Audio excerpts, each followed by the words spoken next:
Welcome to Know It All Football, the podcast covering the latest news and stats in professional football. Here's your co-hosts, Michael Allen and Richard Cleveland.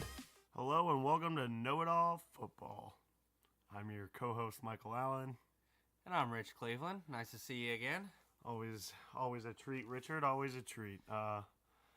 Maybe We got a lot of you. stuff to go over this week. NFL offseason is starting to take full swing. Talking bold predictions. I have probably the craziest mock draft for the first round that I was able to find. So we're going to hop right into this.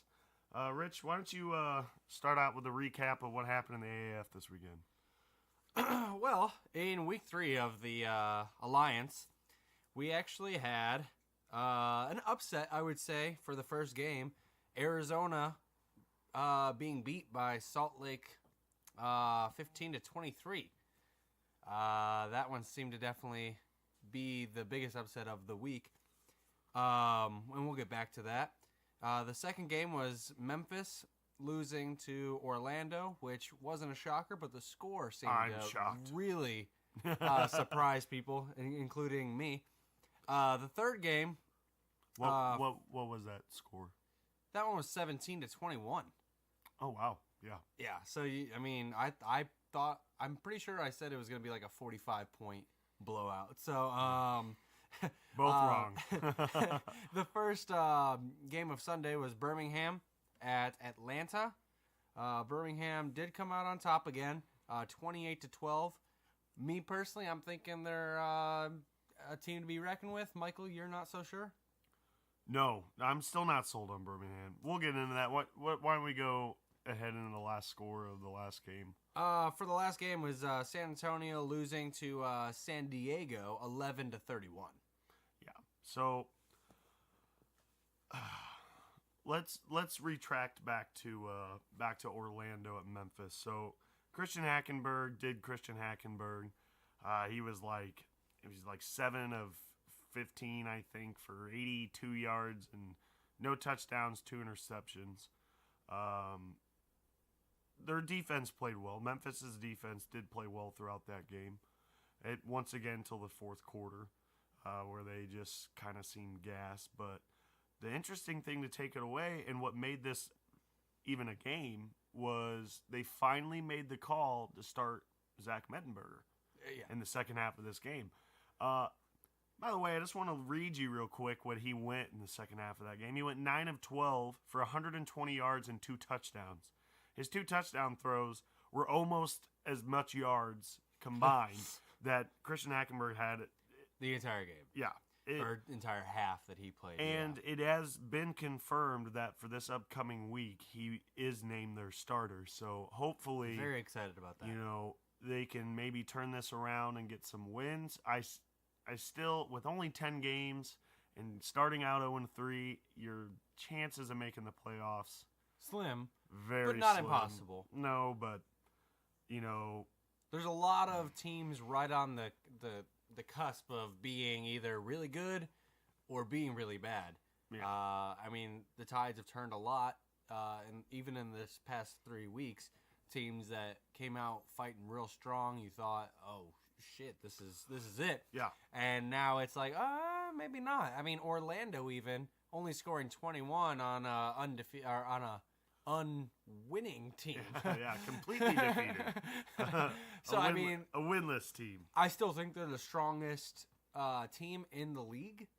Yeah. But that it shows me that Memphis is actually a team to be reckoned with, as long as they can get their offense together to start scoring more points. Because if you can hold the team that averaged 38 points a game for the past 2 weeks to 21, and of that 21, I think it was it 6 or 11 also came in the fourth quarter. They got out to a lead, and then Memphis scored 17 unanswered points, and then Orlando had to come back. Yeah. So very crazy. I actually really enjoyed that game just because it just threw me off, honestly. Yeah. Garrett Gilbert still didn't look too bad. Didn't look great. He was only 50% on his passes, 207 yards, and only 1 touchdown, which is unlike him for what we've seen so far. But the story was definitely on Zach Mettenberger. Yeah. For sure. And back to what you said, I'm not sold on Birmingham. I'm not, just because I get it. It's hard to win football games. I understand that. At any level, it's hard. It takes a lot of work. So I'm not taking away from them. I'm just not sold on them being the second best team in this league. I'm just not. They've beaten Memphis, gave them the goose egg. They beat San Diego with no, excuse me, or not San Diego, I'm sorry, Salt Lake City, without their starting quarterback, which we learned in this week's game that just happened against Arizona, that's a pretty big factor. He was a pretty big factor in that game. And then they turn around and beat the Atlanta Legends, who are and well-deserved of the number 8 spot in this league. Their offensive coordinator just stepped down this week. Was that fans, Michael Vick, or which part did Michael Vick play in on their team? I'm not. It's something to do with the offense, because they said he might not have a job soon. Yeah, but I would have to look into that again. I remember thinking that it was. I remember thinking that it was OC, but I'm not quite sure. But all the fans, they want Matt Sims gone. Clearly he's not cutting it. His play is shown. Yeah, there's a few things I want to pull from this game to talk about for sure. A lot of fans are wanting Aaron Murray, kid out of Georgia.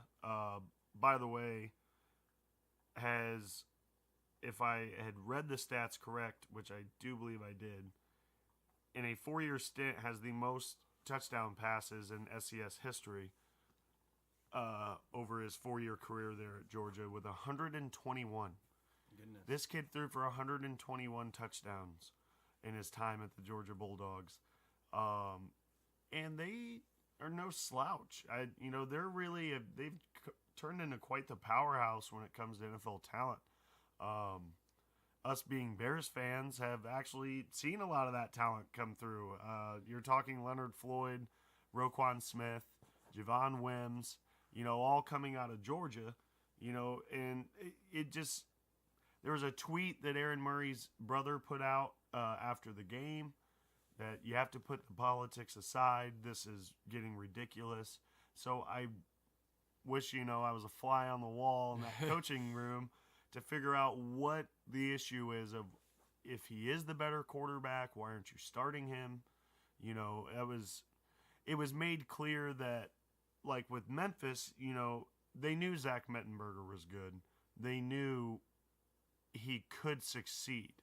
So with it being a developmental league, with it being a new year, they felt to give Hackenberg a shot because he needed the shot. And he shot his shot, and it failed and missed miserably. So see, I think, buddy. Okay. By the way, I'm gonna put this in our market soon. It's gonna be a shirt with Michael as an animated character, and the quote is going to say, "They're no slouch."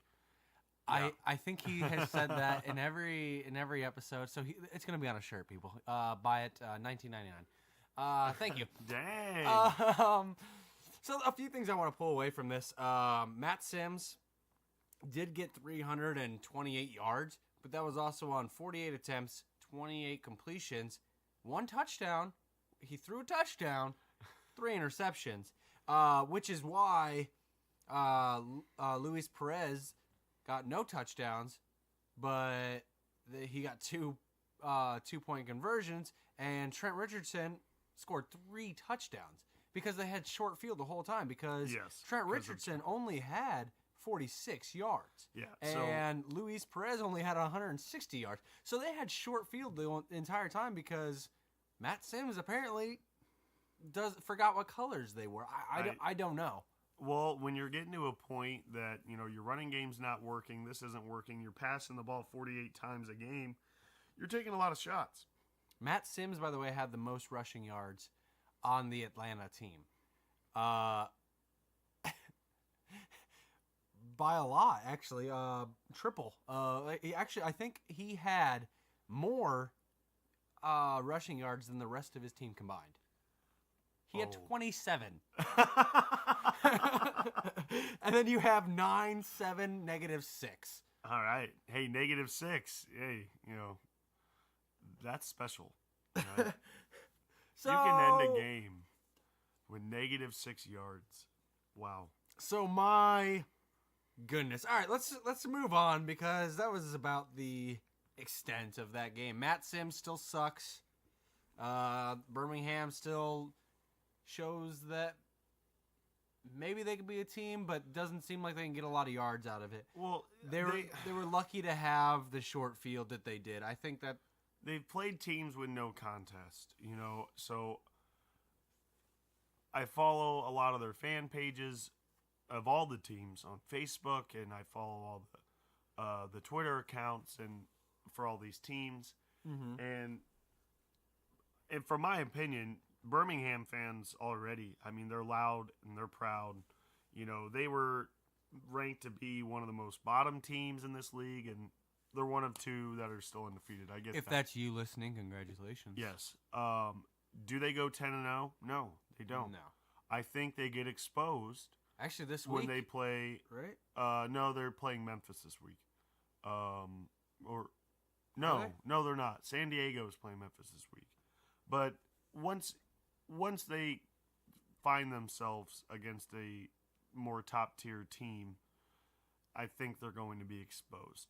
Oh, they play San Antonio this week. They're reminding me a lot of, and I may get a lot of flack of this. Oh, it's week 5 they play Orlando. What was that? The 2015 or 2016 Dallas Cowboys, when Dak Prescott took over for Tony Romo. They went 12-4, but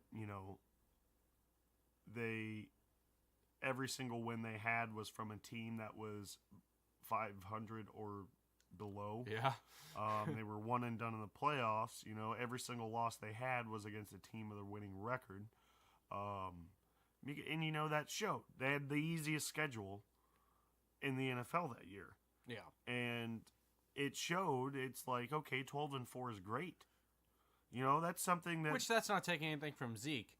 Zeke is still a fantastic player. And Dak's not. Yeah. Dak...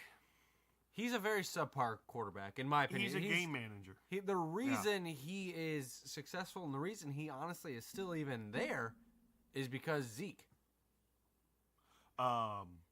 Yes. Oh yeah, and it's been proven. Like I'm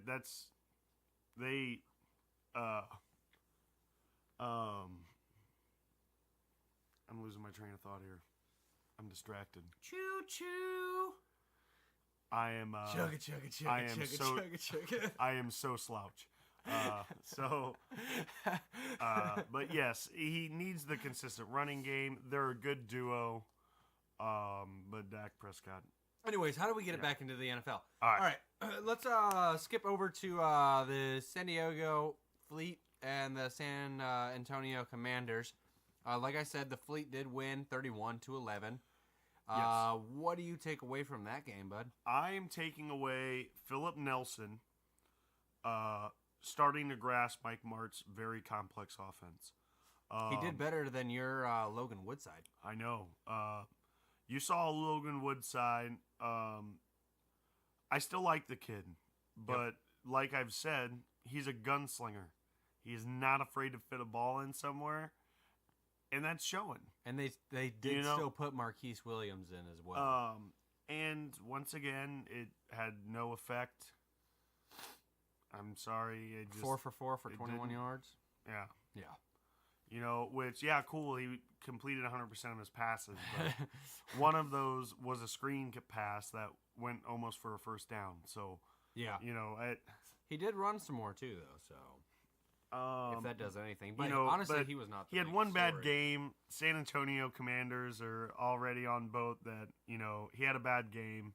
They technically would own the rights first to Johnny Manziel because of where he played football, and now they want Johnny Football to come and play. Because I'm gonna Johnny say Football got in the kicked nicest from the way. CFL. Yes. I'm going to say this in the nicest way. If you truly want Johnny Football to come play for any professional league at this point in his life, you are a fucking idiot. That is as lightly put as I can put this. Does he have an arm? Yeah. Is it consistent? No. Is he short? Yes. Does he do a bunch of drugs and party and shit? Hell yeah. You don't want that. I mean, he has some athleticism, yeah, but you're talking about a kid who he has no heart. What quarterback doesn't have athleticism these days? It's true. He's got the athleticism and he can throw a football, but you're talking about even in the CFL, he was 3 touchdowns to 5 interceptions, or 5 touchdowns to 7 interceptions. One of the two is the ratio. Threw for a little over 1,000 yards. He also did claim, which, okay, the gameplay is quite a bit different from American football. You only had 3 downs, longer end zones. It's more bigger plays, but a lot more 3 and outs, or 2 and outs, I should say. He knew I get that. He knew what he was getting himself into. It was first stated that he was released by his team and banned from any other team getting the rights to his contract in the CFL. So basically banned from the CFL. Yeah. I've also read other tweets that the violation was the fact that he's been trying to get back to American football, and it was more of him telling them that he's leaving. I don't know. Maybe it's somewhere in between. Maybe one of them is right, one of them isn't. But they haven't stated why or how he violated any part of his contract. And per sources that talk to his agent, that he is actively talking to teams in the AAF, and more should be coming out on that this week. I'm sure he'll land somewhere. Yeah, for sure. I really do think so. Well, I mean, I think his name will bring money. Exactly. It'll bring fans. It'll bring and that's exactly tickets. what it'll be. Yeah. The GMs will go. For example, Salt Lake had just over 10,000 people at their first home game.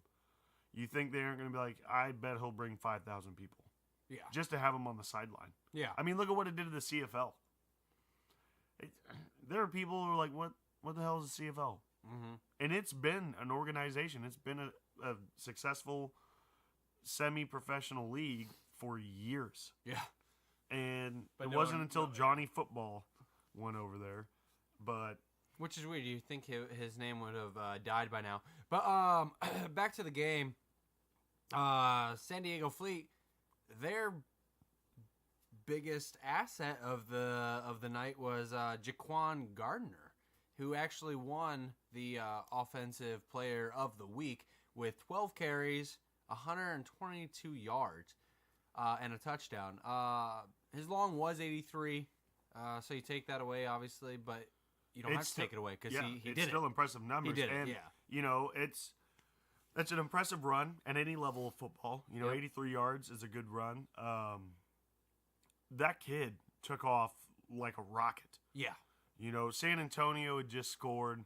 They're maybe looking at some momentum finally in that game. And what does he do? He cracks off right up the middle for an 83-yard touchdown. Well, then you also had their second string running back, Terrell Watson, 13 carries for 73 yards. Yeah. So, I mean, they might have a good dynamic duo of runners at this point. Yeah. I mean, and when it came out first, Mike Martz, us being very familiar with Mike Martz, but he stated that he had 300 plays in his playbook. Well, it's like, okay, well, your offense can't run, it seems like, any of them. Yeah.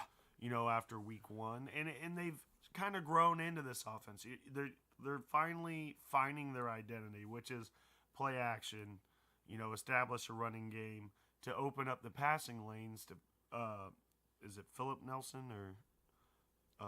For the wide receiver? No, the quarterback for the San Diego. Oh, yeah, it's Philip Nelson. Yep. He looks good, in my opinion. He looked comfortable. For the first time since I've been seeing him through 3 weeks. You know, he did. He looked like he was starting to take command of that offense. And that's a very big factor. You know,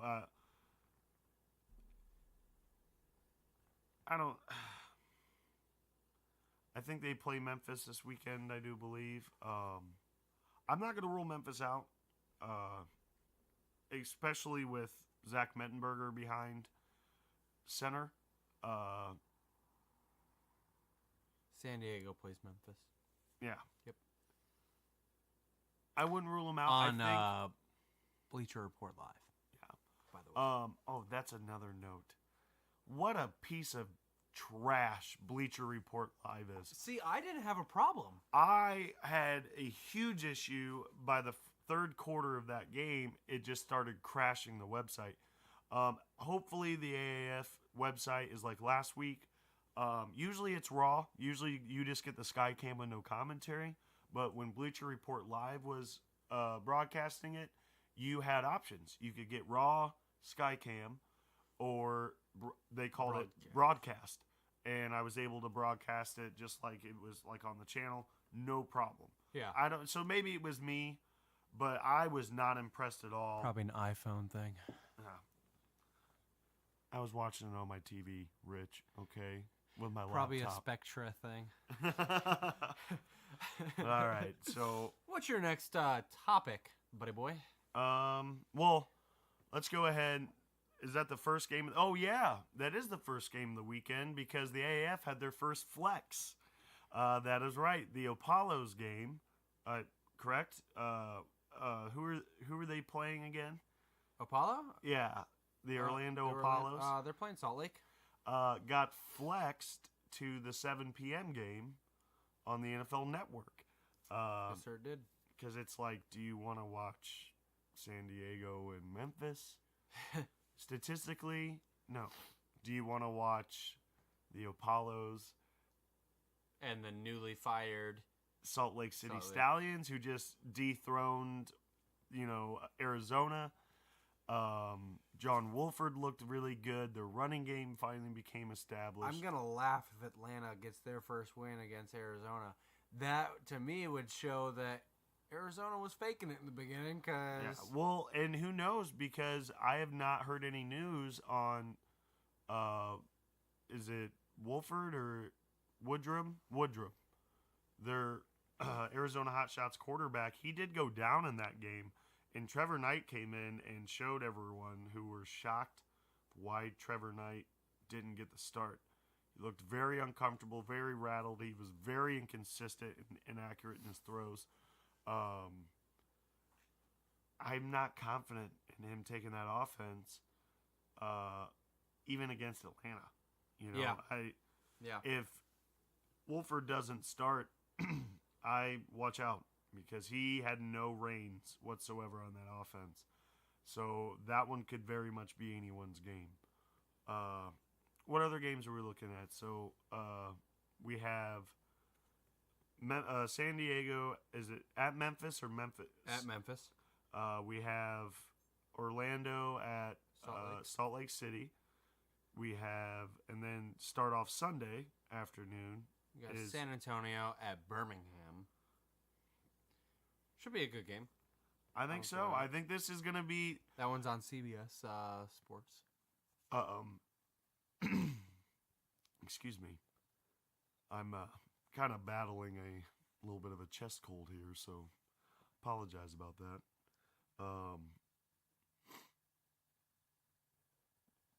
San Antonio has a lot to prove with this game. So does Birmingham. Is it a fluke that Birmingham is here in the position they're in? And is it a fluke that San Antonio is in the position that they're in? Yeah. You got to remember they're 1-1 against one team. And 0-1 against a still undefeated team. So we don't really know who they are. There's still no identity on that yet. Is Logan Woodside the turnover machine that he was against San Diego? Or is he the confident quarterback throughout 3.5 quarters of the Orlando's game until the pick 6 that he threw? You know, like... We don't talk about that, Michael. You know, so there's still so many questions on the table with them and Mike Riley's offense. You know, that I think regardless... You're so good with names. I try to be. Guys, if you ever get a hold of us in any way, make sure you get a hold of Michael. Like, I mean, I got a pretty face and a good head of hair, but he's a stats man. He knows where people went to college. He knows coaches from where they are. Hide your Listen, players, I hide love your football. coaches. I'm knowing everybody's name up in this bitch. I love football, but this man retains it like crazy. And anyone who actually is friends of anyone, of Michael or I, you'll know that you'll want to talk to him about pretty much anything, especially if it's NFL history. I swear this guy has watched more ESPN clips and he was watching YouTube channels of this when we were in freaking middle school, high school, because that's all he ever did was watch YouTube. But talk to this guy. It's crazy. Anyways, enough boating about you, bud. So, I think we've covered enough of the AAF this week. I believe so. You know, last our game coverage was dies Atlanta. just like the coverage of. Last game is TV. Atlanta and Arizona. I honestly think that Atlanta could take this one. Like I said, it could be anybody's and game. That one is on the NFL Network at 7 p.m. So we'll see. Central Time. Sorry, we're in Central Time. So all of you Easterners or whatever, deal with it. Yeah. On to the NFL. On to the NFL. Never heard of it. Go on. I know, it's like it's dead, but hey, it's coming back to life. Combine started today. We are recording this on Thursday late evening. Because Rich never wants to sleep. I do what I can. Where do I begin? So, let's go ahead and start on a topic that we've been talking about since we started this podcast. We're learning more and more. Quickies and the masseuse. I have jotted down here once again, where do we find AB? I'm going to keep bringing this up every week until he lands somewhere. Where are we going to find Le'Veon Bell? I have him as AB and LB. Do we find them together? I listen to a lot of talk radio. I have just gotten to a point in my life where music is just dead to me at the moment because it's not, football talk. So, and I've been listening to a lot of callers, and two teams keep coming up religiously. The Jets and the Colts. Because they have for both of these players. Because they have the highest salary. And so salary cap, yeah. If I'm a Jets fan, do I want AB to come there around my young quarterback? No. Do I want Le'Veon Bell to come there to help solidify a running game, even though with some of his antics? Actually, yes, I do. Yeah. But here's the thing. If I get Le'Veon Bell and I get Antonio Brown, then it helps distress, around that quarterback. I mean, and maybe I'm wrong here. I'm no expert by any means on it, but I got to thinking, they have a very strong bond, a very good friendship, and especially now, since they both left the organization, stick it to the man, the Steelers suck, they have that brotherhood. So maybe, if either one or the other, I still think the best route for them is the Colts, even though the Colts don't usually make this type of move. But I don't know. I don't think they go together. I think I don't think so, but the possibility can't be completely thrown off the table. In my mind, Le'Veon is going to the Jets. Yes. I don't really have any questions about it. I think, what is Isaiah Crowell? Yeah. He's Powell, he's not if doing he it. ever comes Yeah. back. Powell's not doing it. Correll's not doing it. Le'Veon would do it. Le'Veon is... Once again, though... Is Le'Veon. I mean... You're talking about a guy a year out of football. You're talking about a guy who has never played... 50 pounds. Well, bullshit. When I heard that they reported that... I heard per source that he is 260 pounds. And even at that point, who fucking cares if he is? Is it week 1? Exactly. No. Can you lose 35 pounds from your listed weight between now and week 1? Well, hell yes, you can. Now, granted, I understand you go to meet with Le'Veon Bell to talk about this big contract you want to give the guy, and he's got a bucket of ice cream and a bucket of fucking chicken just eating away, belly out, 260 fucking pounds. Yeah, maybe you don't sign him, but no.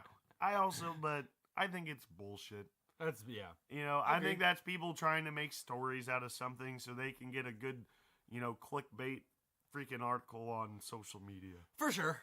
I don't think he's, he's probably out of football shape, but I don't think he's out of shape like that. Yeah. There's no doubt he's out of football shape. So, Mr. Big Chest, the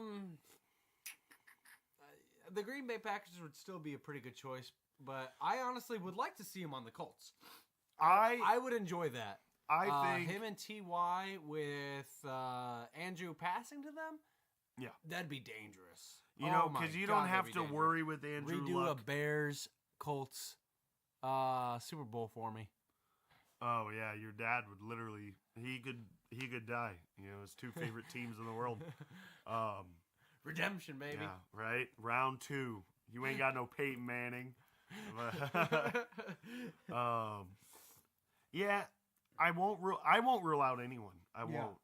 Their GM did come out. He spoke out at the combine that there is growing interest from the original 3 teams, which were also not listed. Yeah. Which rightfully so.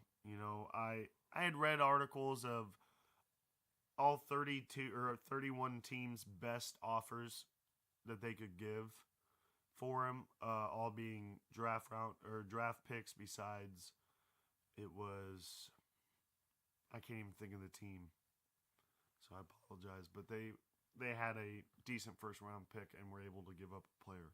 Other than that, it was all draft picks. But at the top of that list, you're talking about the Colts. They have the most cap room space out of the NFL, and they have the most draft picks this year in the NFL. They have 9 draft picks. 9? God, There's 7 rounds. Dang, dude. They have 9 draft picks for this upcoming draft. Wow. So how many does Cleveland have total? Like for the first round, don't they have? Well, Oakland has 2 first rounders. Cleveland has 2 first rounders. See, I thought Cleveland had like 3 or 4 first rounds somehow. Like no. They've had multiple first round. God. They will have multiple first round picks 2 years in a row. Because like last year they took Baker Mayfield and then Denzel Ward. Yeah. Both. Who would have thought that a top 5 Cleveland Browns pick would, let alone be successful, but both of them would be successful. Times are a changing.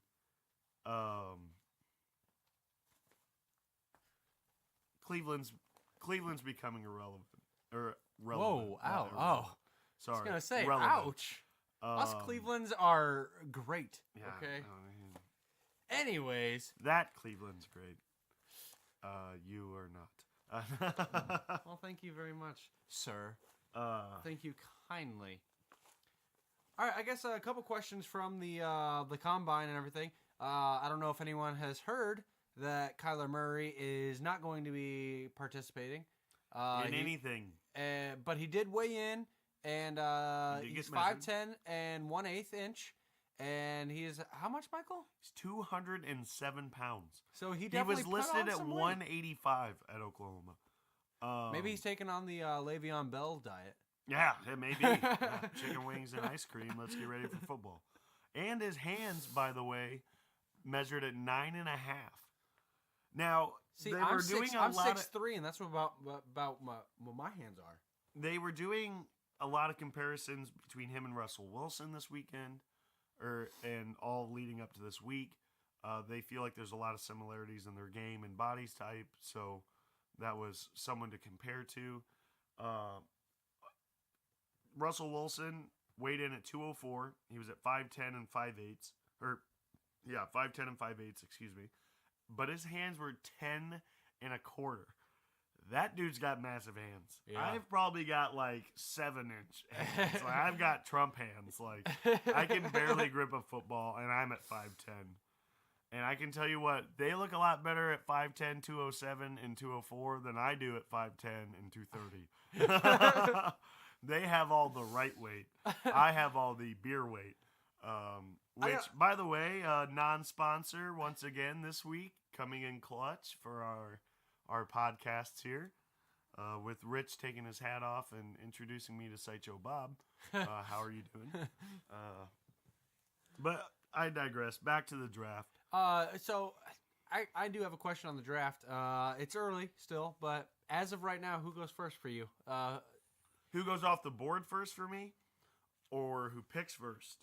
Because you think the Cardinals are going to trade up or trade down? Rather, they're going to trade down. You think so? I think they will. I don't think they can pass on Bosa. Well, you're talking about trading down to like number 4 5 spots, yeah. You know, and everyone wanting to trade up. You know, like the big sparks I've heard about. Even though, which I don't understand. I've heard from the GM, I've heard from John Gruden, and I've heard from Derek Carr. There's no, I don't know where the speculation is coming from at this point. That they're going to be trading up to get... That they're going to get a quarterback, that Derek Carr's not his guy. Yeah. You know, I know they didn't win, like, really at all. But Derek Carr actually had his best statistical year he's ever had. They had no defense. They had no running game. They had shit receivers, and he still threw for over 4,200 yards. You know, I thought he played excellent. Okay, who do you think first player to go off the board then? First player to go off the board. Now once again, this mock draft that I intensely searched through to find the most outrageous. Yeah, did that box scare you, Harley? Sorry, Harley's doing her wandering again. I did find this mock draft, and I'm going to recite it because it is absolutely insane. It involves 7 trades right off the bat. But what I think might happen is if anyone tries to trade up to get number 1, I think it's going to be the Giants, because they're going to take Dwayne Haskins or they're going to take Kyler Murray. I think they should take Dwayne Haskins. He is rated the best Pro Football Ready quarterback in this draft. For good reason. Yes. For damn good reason. Rookie quarterbacks always scare me. I will always be. There's never been a rookie quarterback in the history of me being alive, intensively watching football. And watching them going, he is pro ready. I know 100% he's going to go and be a star in the NFL. Because Saquon Barkley. Well, I'm talking about quarterback. Oh, I was going to say. Yeah, I'm talking. Saquon Barkley for me was an instant. There was no doubt in my mind Saquon Barkley was going to be a stud. There was no doubt in my mind that Roquan Smith was going to be a stud. There was no doubt in my mind whatsoever Mari Cooper was going to be a stud, which he did kind of fall off. He kind of came the laughing stock, but really rejuvenated his career when he got traded in the middle of last season to Dallas. Watching these kids, Calvin Ridley, some people are saying he, underwhelmed. I thought he played well. These skill players. Oh, another one too, Quentin Nelson. I don't know if you ever got a chance to watch him there at Notre Dame. if there was any offense that I wanted the Bears to draft last year, it was going to be Quentin Nelson. Oh, yeah. We were talking about that one during the draft. Yeah, but I, by all means, as a Bears fan, I was not upset with Roquan Smith. Yep. But I'm going to go ahead and get into this mock draft that I've got here. Mm-hmm. Let me pull this up. Here See, it is. While you're pulling that up, I found it interesting. I found one that I kind of liked, but I disagreed that the Jaguars would be picking up an offensive tackle instead of a quarterback. Well, yeah, of course they will. Letting Nick Foles is Drew going to Lock, Jacksonville. Letting Drew Lock go number 10 to the Broncos, and then letting Kyler Murray go to the Redskins 15. I didn't like that part of it. I liked the first beginning of it. The Cardinals picking up Nick Bosa, the 49ers picking up Josh Allen from Kentucky. That kid is... And the Jets picking up Quinnen Williams from Alabama. I like those. I like those choices. I think those were very good choices. And then it kind of falls off for me after that. Which one did you find, bud? So, I'm going to read you, after I just stated this, how I personally feel. The first overall pick in the 2019 NFL Draft, the Cardinals have elected to trade their number 1 pick to the Oakland Raiders, and the Oakland Raiders select Kyler Murray, quarterback out of Oklahoma. No. I laughed when I read this. After I just stated this. Honestly, that would almost be like the Bears trading up to get Mitchell Trubisky, which we all thought was laughing stock. Hopefully it's not the same at that point, but yeah. Well, because here's the thing though, the difference, I get what you're saying. The difference in this situation is everyone in the Raiders organization is saying they have their guy. Yeah. Yeah, for sure. You know, I say we, I'm not in the Bears. Yes, we are. We signed Mike Glennon, but Mike Glennon was never the guy. Mike Glennon was a guy. Hey, we know our offense is a dumpster fire. We know this head coach can't win, but this is the last year in his contract. We are the Chicago Bears. We don't fire mid-season. We don't fire, we're very respectable. So we're going to, as cost-friendly as we can, because we have the money to spend, we're going to spend it. Here you go. Here's your offense. It was a dumpster fire, but they got the kid that they wanted. They started him before they should have, in my opinion. Yep. But then again, I felt he had an okay year. I'm all right with Mitchell Trubisky, but this is his prove-it year to me. Now you've been in the offense for a year. You played pretty good. Uh-huh. Now I want to see you be great. Yeah. You're talking about Matt Nagy, who has just elevated any quarterback that he's ever been involved with, including Alex Smith, by the way. Made him a Pro Bowler, top 5 passer. Never heard of him. Yeah.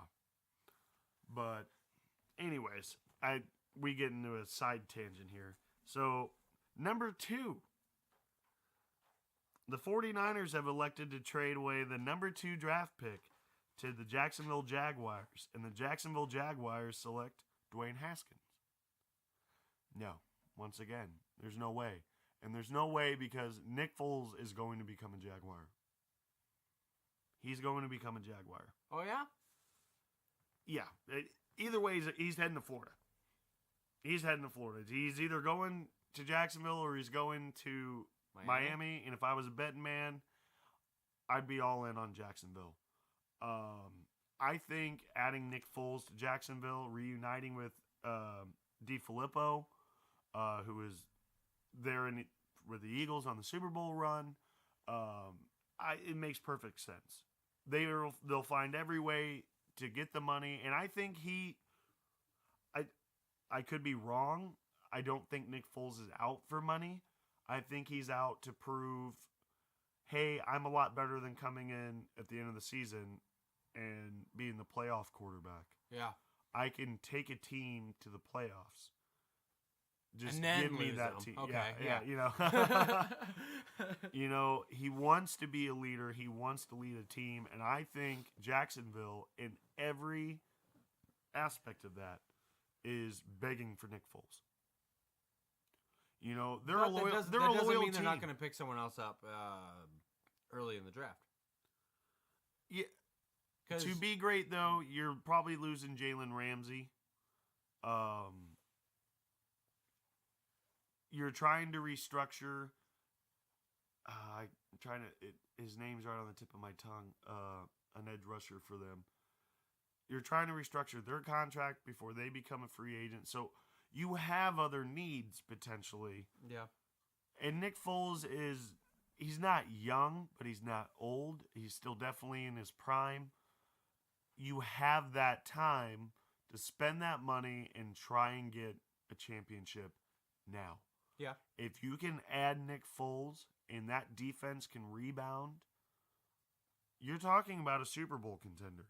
It's literally almost the same team, minus Dante Fowler, that almost beat the Patriots in Foxborough to go to the Super Bowl with Blake Bortles. All you have to do is plug and play Nick Foles, who is immensely better. The general manager got a lot of flack for something that he tweeted out when they decided to not franchise tag Nick Foles. He stated, "You're a top 15 quarterback in this league." And he got a lot of flack for that. And they're like, well, you know, you're high up. You have a lot of respect in this league. That's a pretty bold thing to say. He believes and it, after obviously. last year and with the playoff runs, name me 16 quarterbacks, 15 quarterbacks in this league that are flat out better than Nick Foles. I got about 9 here. Yeah. All right. So, yeah. So now we get to the number 3 pick here. And I'll start picking this up. Finally, the Jets don't trade away their pick. They take Nick Bosa. They take the best player off the board. Which he is the best player. Yes. We have now at 4 the Cardinals taking Quinnen Williams, D-line out of Alabama. You have the Redskins taking Drew Lock at number 5 because they traded the number 5 for their number 15. It does not state who was the Tampa Bay Buccaneers, I believe, are at number 5. Then you have the Giants taking Josh Allen.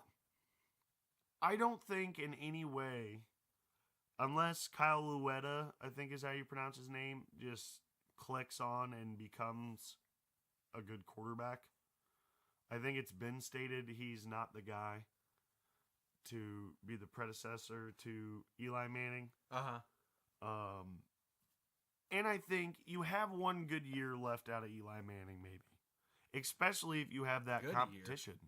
Well, especially if you have that competition. To put that fire under his ass, like, hey, we'll bench you. This year is it for you. He's got his whole career. But I will start him if you're not winning us football games. Give us that other year. You know, make us compete. We're tired of being in the top 5 in draft picks.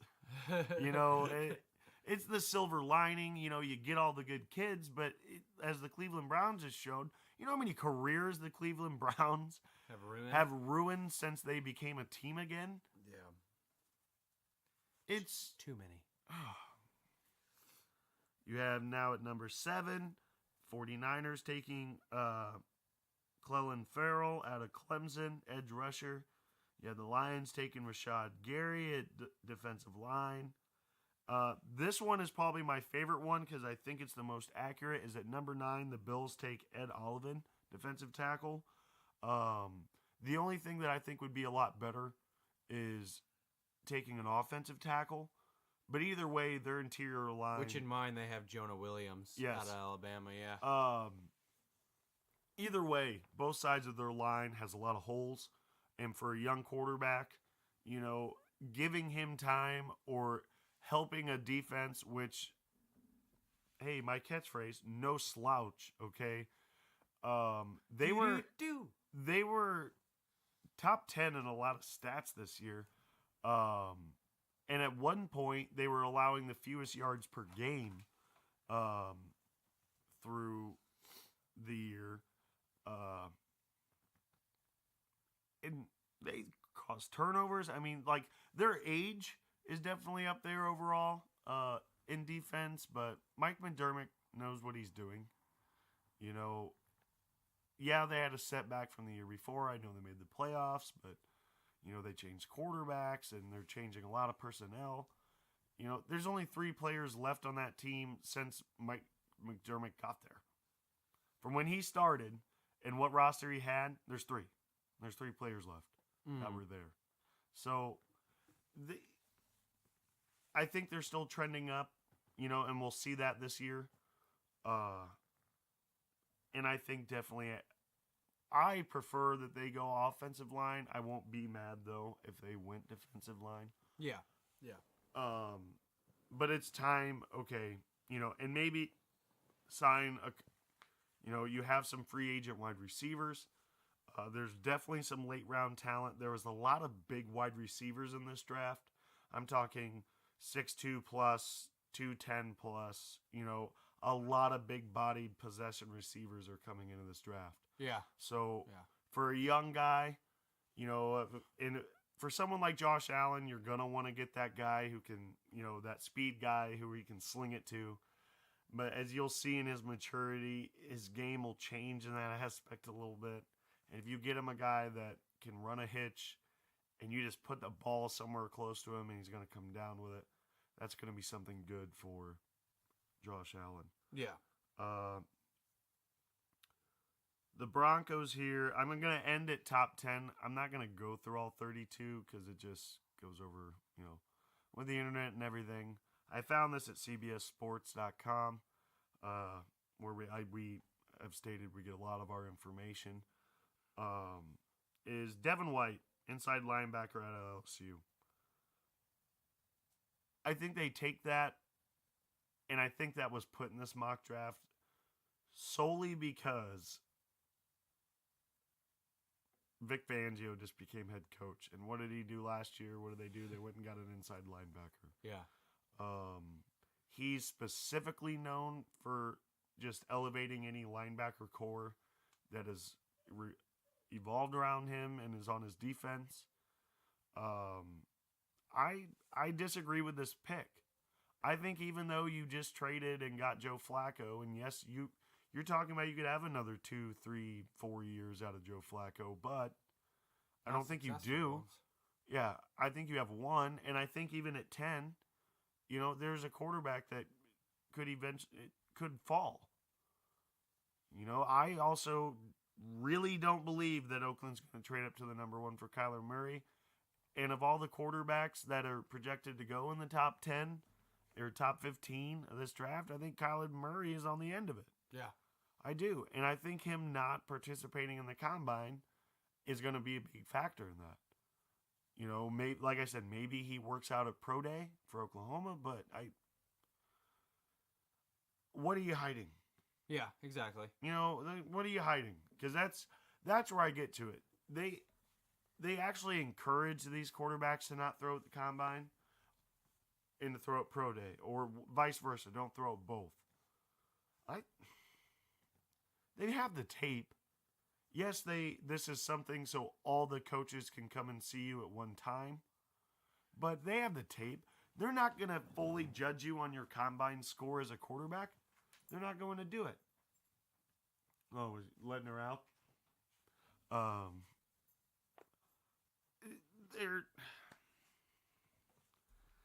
getting all flustered about it. But I want to move right on to another article that I read here. The 2019 NFL free agency, 9 bold offseason predictions. All the way from Le'Veon Bell landing spot to Tom Brady's new wide receiver weapons. That is one issue that I wanted to bring up. Tom Brady has one potentially returning wide receiver for the 2019 season, and that is Julian Edelman. Josh Gordon, Chris Hogan, Cordell Patterson, and Philip Dorsett all free agents, and all of them unrestricted free agents besides Josh Gordon. He's a restricted free agent. Yeah. But he's suspended indefinitely from the team. So From the NFL.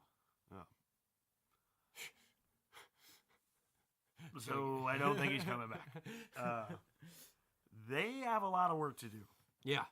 And I can't ever rule out Belichick, but I feel like they're making a big splash this offseason. I think they have to. The first big prediction is Antonio Brown ends up in the NFC West. So Mr. Big Chest is, according to, let's see who wrote this article real quick. This is by John Breach of CBS Sports. He believes that Antonio Brown lands in the NFC West, and it lands to the 49ers. Or lands to Seahawks. Or lands, I believe it's LA. Or lands, what's the last team in this conference?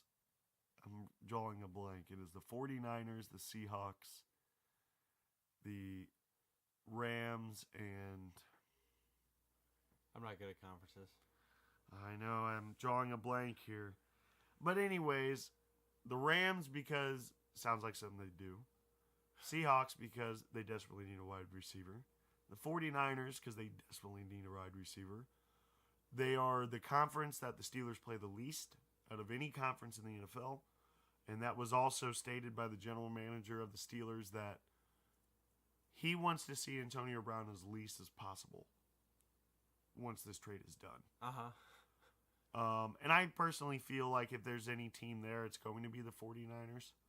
Just the way that John Lynch and Kyle Shanahan are and how aggressive they are at all levels, drafts, the free agency. They're always, every year to them, they go into it as, they are rebuilding, but they always take that shot that we're going to go this year.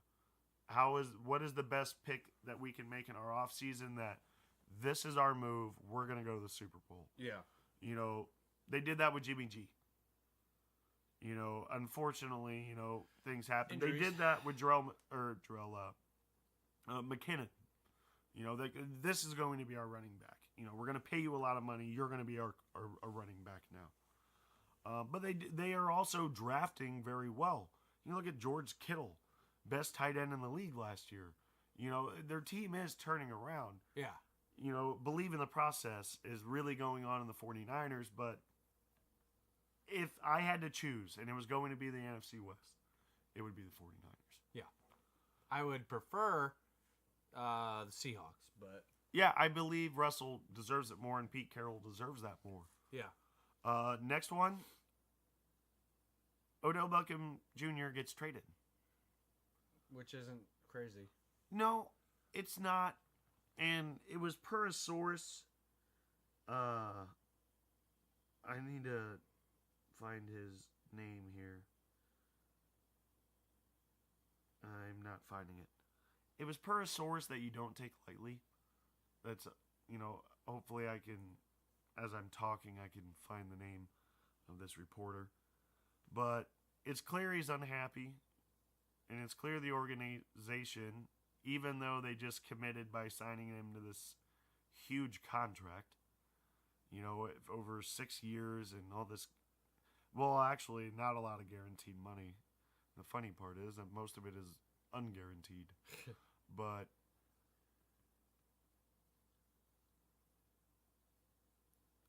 I don't know. I don't rule it out either. I don't rule out that the Steelers find a good trade and take that first round pick away from the Giants, and they take the hit on drafting a quarterback to get Antonio Brown over there instead of Odell Beckham Jr., and they think that might be the answer. Who knows? Because what that does is helps your cap space down the road, because every year that you have Odell on the roster, and as you get started through the season, he gets that money. Yeah. That's money taken away. You have 2 years.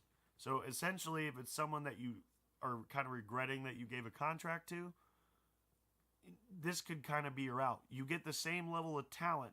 You have that elite wide receiver, but now you have 2 years of a contract. Guaranteed. But to think Antonio Brown doesn't have 2 good years, That's crazy. Yeah, yeah, I wouldn't believe it if you told me that.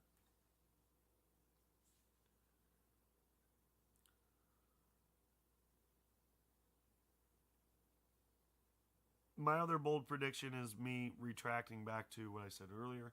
I think Nick Foles lands in Jacksonville, and I think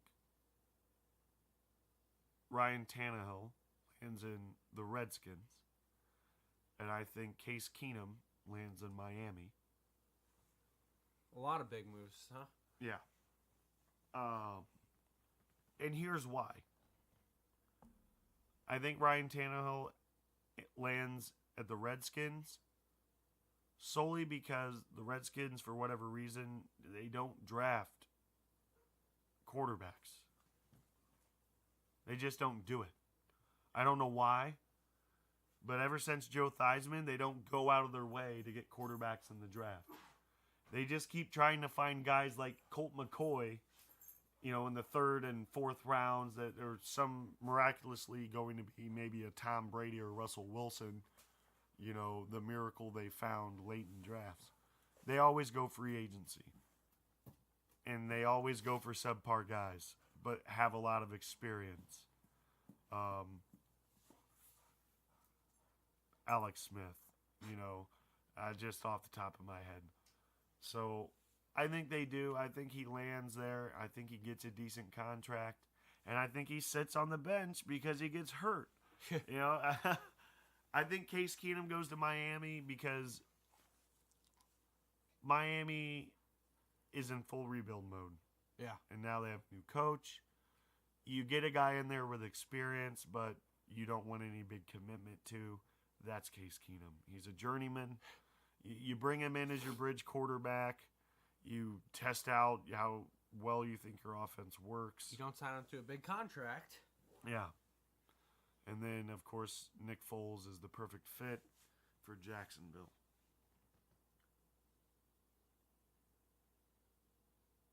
What's your other big prediction, buddy boy? Now, this is bold predictions. I want to state that before I make this next statement. I think Colin Kaepernick gets signed. Disagree. I think now more than ever, it was clear there were teams who did not want to sign him for his kneeling antics. I also think that wasn't every team. I think it was the fact that he was in a collusion lawsuit recently. Yeah. And now that it's settled, and now that there are teams, which I'll retract back to the Redskins, Miami, Jacksonville, possibly Arizona. I've heard a lot of speculation that it makes sense that he goes to New England. I don't know why that personally makes all the sense that they claimed, but I could see it. I could see them landing Colin Kaepernick. They need a good backup quarterback just in case. Yeah. That sounds like something Bill Belichick would do. I personally think, not off of these bold predictions, I think you take Colin Kaepernick over in Washington. I think he would do well under Jay Gruden. But Jay Gruden's personality, he's already stated, Washington has no place for any type of those annex whatsoever. They don't like it in their organization. That's why I don't think he goes there. Yeah. But I won't rule it out. But the last one on this list, before we start wrapping things up, is Le'Veon Bell lands with John Gruden in Oakland. That's pretty freaking bold. As the new beast mode? Yeah. Oh, yeah. Even though John Gruden has expressed that he really likes Doug Martin, Doug Martin had a good second half of the season statistically. I'm sorry, 1 second. Harley! Sorry, my dog was taking all the water out of my toilet. Dang it, Harley. Oh, Harley. That should be my next catchphrase. Dang it, Harley. And then me yelling, Harley! Just have like big Harley! And my dog's face on a t-shirt. $5.99. There we go. They'll be the cheap ones. Because it'll be quite the inside joke. Because, the two people who listen to this podcast. But that one doesn't make any sense to me. Same as it doesn't make any sense to me whatsoever for them to trade up and get Kyler Murray. But you know what? The NFL doesn't make sense sometimes. Yeah. It makes no sense to trade for Joe Flacco and replace Case Keenum for the same amount of money and an older guy who's has the same stats. 3 inches taller, I guess. Sometimes that just doesn't make sense to me. My last topic that I have down on here is coming from bias of being a Bears fan.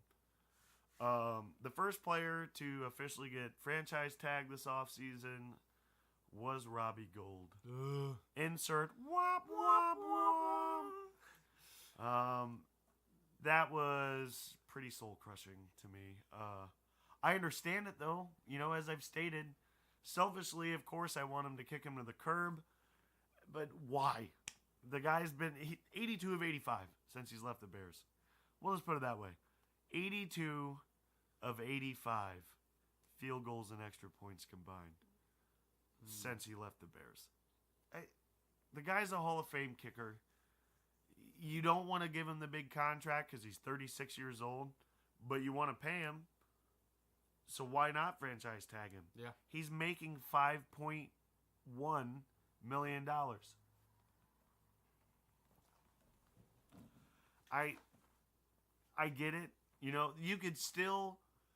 Teams could still technically offer him, and all they have to do is match that, kind of like a transition tag, like the Bears did with Kyle Fuller. I don't know. But I'm pretty much giving up on that dream. I have read a lot of fans really like the kicker out of LSU. I don't know his name. I can't think of it off the top of my head. I don't follow kickers as much. Does anyone? He could possibly even be drafted. I mean, that's how highly recommended he is. So you could see them take a 6th or 7th round pick and go towards a kicker. At this point, if Robbie Gould is off the table, if I am the Chicago Bears, I'm bringing in 4 or 5 guys. They confirmed they are releasing him. Once the new year starts, Cody Parkey is no longer there. Yep. At first, I thought, you keep him, but you bring in other guys, and all you have to do is just be as good as him, and he's gone. Yeah. They were think the already talent out confident. there is that, you know what, we do not want you. And I agree. And not just as a Bears fan. What he did to go on the Today Show after that playoff loss was despicable. And it showed all these guys, after the roughest year you've ever had, still back you. You ended their season. Yeah. Still backed you.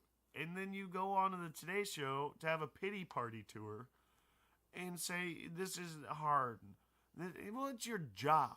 Yeah, people are rough on you. You can't even do your one job well. Yeah. So. Yeah, I agree. And thank the heavens he is gone. Yeah. So, Michael, I have a couple questions to ask you. All right. We'll start it off with quarterbacks. So let's say you're the owner of a team. Quarterback comes up to you, and they say, I want a big extension, lots of money. What top 5 quarterbacks would you say that you would give it to? You wouldn't ask any questions? Yeah. You'd be like, you know what? Yeah, you're worth it. Here's your big contract. I would give it to Derek Carr. Let's say a 5-year contract. 5-year contract. Yep. I would give it to Derek Carr, which he got. I would give it to Patrick Mahomes now. Even without... Even though he's in a rookie deal, I would, after the year he had, this would be the time that I'm renegotiating. No. Okay. No. Okay. Because that was already brought up. You already lost a year of the rookie deal. Let's build a team around a cheap quarterback who's good. So I would do that now. I would do that for Andrew Luck. I would have been skeptical if this was last offseason after all the issues he had with his shoulder, but he came back. He came back strong. Yep. And he came back healthy. I was skeptical at first of the sitting out the year, but you know what? It's going to pay off. He's right on track to potentially have a Hall of Fame career. Yep. Where am I at? 3 quarterbacks now? I think that was 4. 4? You just said Derek Carr, Patrick Mahomes, Andrew Luck. So 3. I would give it to Russell Wilson, who is up to negotiate his contracts. And if it's a 5-year extension, the only reason I'm going to go on this is because it's a 5-year extension. I would lean towards someone more like a Marcus Mariota. Jared Goff, maybe. Jared Goff, but they're definitely on the back end of this 5. Yeah, that's the 5-year one was more difficult to me than a 3-year contract. I had a lot more names written down for 3 years. I mean, I had Russell, I had Andrew, Patrick, I had Aaron Rodgers, Drew Brees, Cam Newton, Phillip Rivers, Deshaun Watson. Cam Newton's got to prove it now. Cam Newton got hurt. Yeah. He played hurt. He did everything wrong. They can turn this around. Can you still play an elite level with that shoulder? Yeah.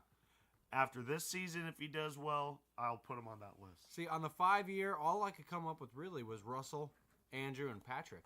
Yeah. I don't even know about the Derek Carr one.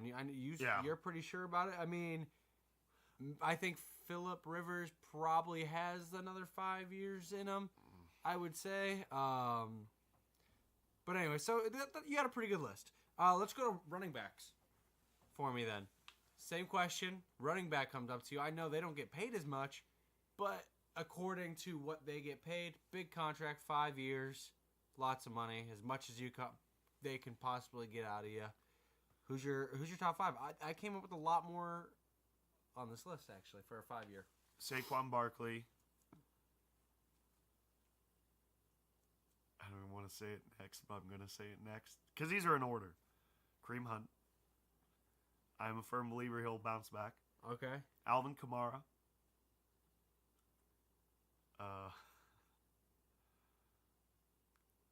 What is his name? Now I'm drawing a blank because I was kind of worrisome of coming out with Kareem Hunt.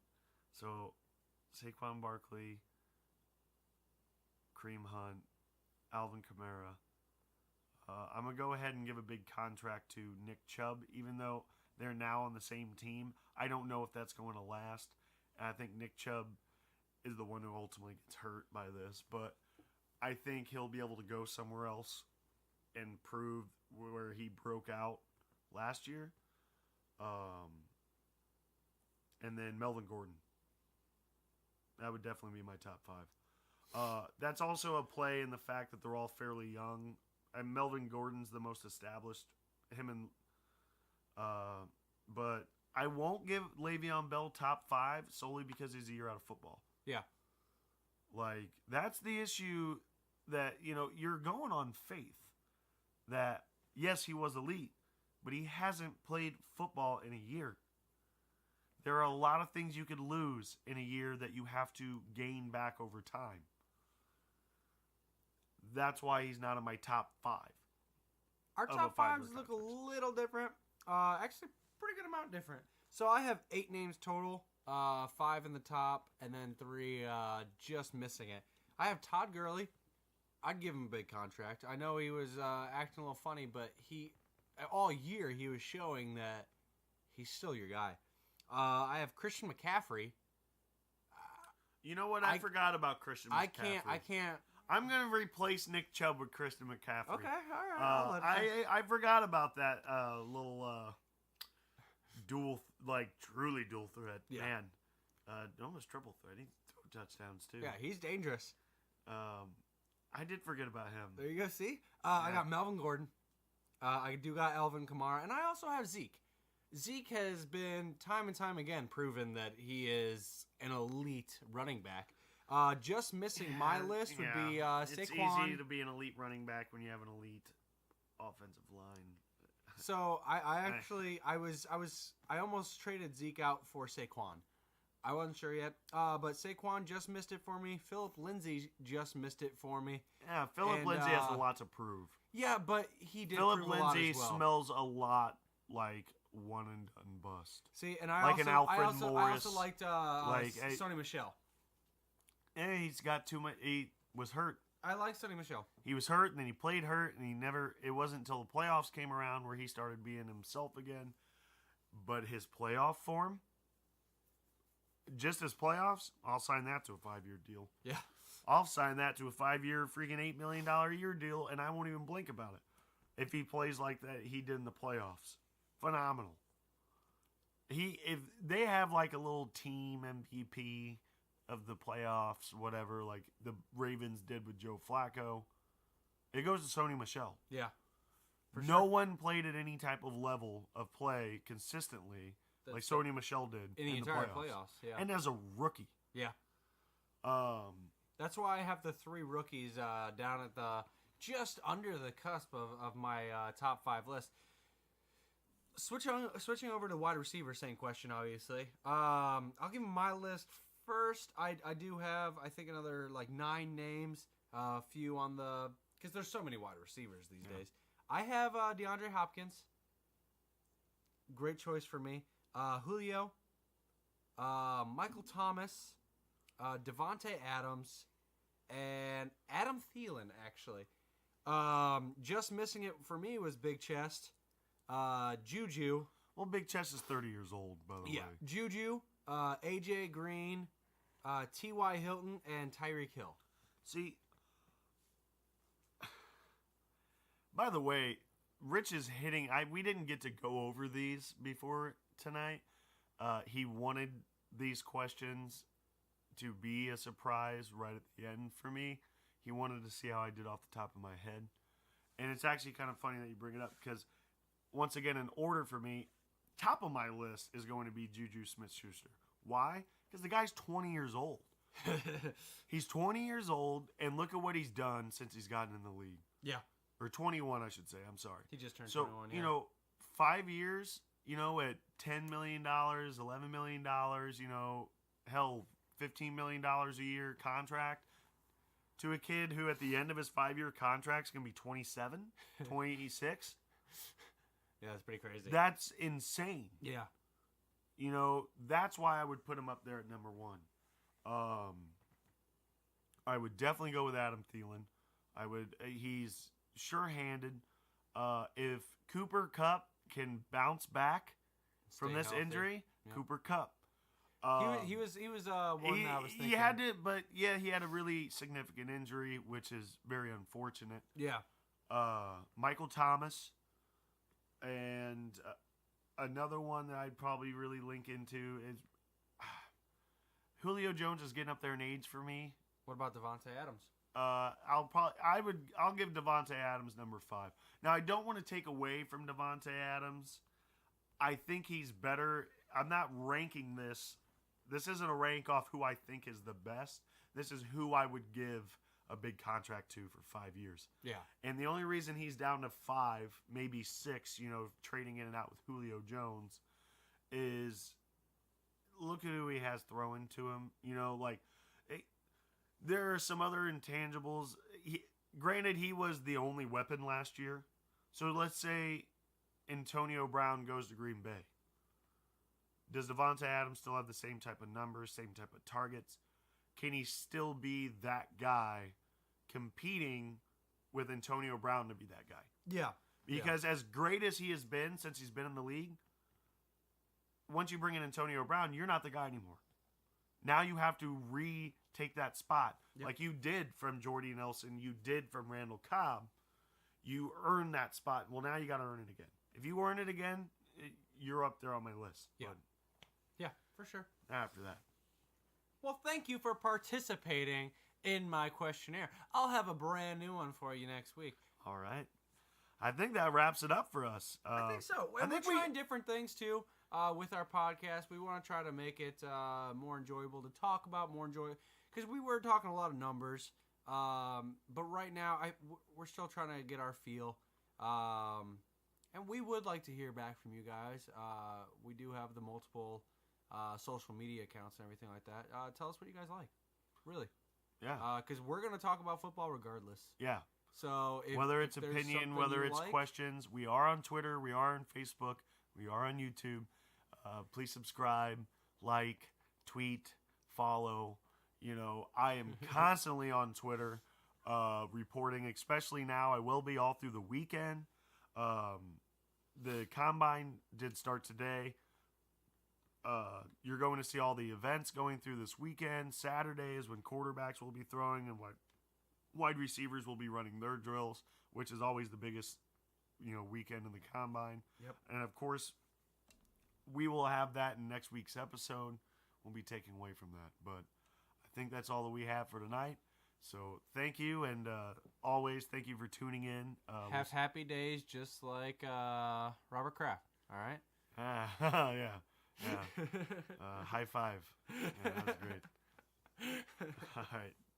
Tune in next week. Thank you. Thanks, guys.